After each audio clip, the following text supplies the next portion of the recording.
One of the most colorful visits to the presidential cruiser was that of the ruler of Saudi Arabia. America's longest relationship with an Arab state began 77 years ago. Four-time elected U.S. President Franklin Roosevelt and Ibn Saud, the warrior monarch backed by a fanatical clergy, created a fundamental agreement, American security in exchange for Saudi energy. But today, that agreement must be re-examined. President Biden told CNN's Jake Tapper last night. There's going to be some consequences for what they've done with Russia. What the Saudis did with fellow OPEC leader Russia is the largest oil production cut in more than 2 years over U.S. warnings. It was announced by OPEC Secretary General Haytham Al-Ghais. We are not endangering the energy markets. We are providing security, stability to the energy markets. At a price. Everything has a price, including the U.S.-Saudi relationship. In the 1970s, Saudi Arabia helped lead an oil embargo over U.S. support for Israel. You have declared a jihad against the United States. Can you tell us why? The kingdom claims it fights the fires of radicalism, but critics call it the arsonist. The Saudi Osama bin Laden sparked global attacks against the West and its Arab allies. 15 of 9/11 hijackers were Saudi.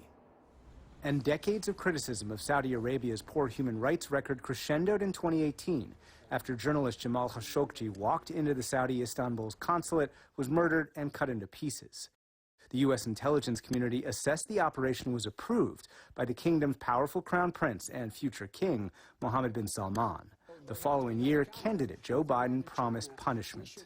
We were going to, in fact, make them pay the price and make them, in fact, the pariah that they are.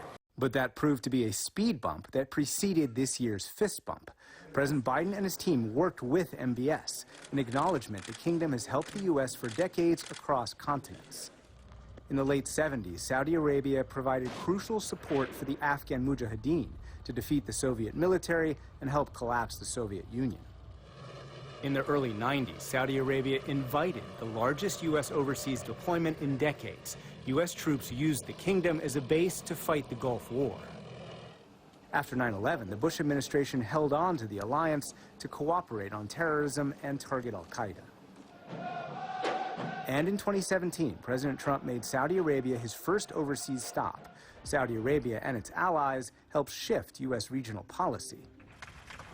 And Riyadh-Washington cooperation helped lead to the historic 2020 normalization agreements between Israel, Bahrain, and the UAE.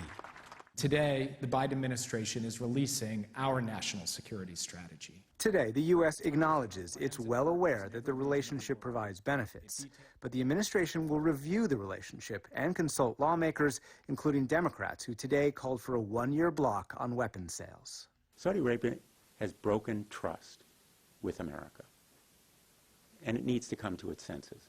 The U.S.-Saudi relationship has survived previous challenges. The administration says there's no timetable for its review.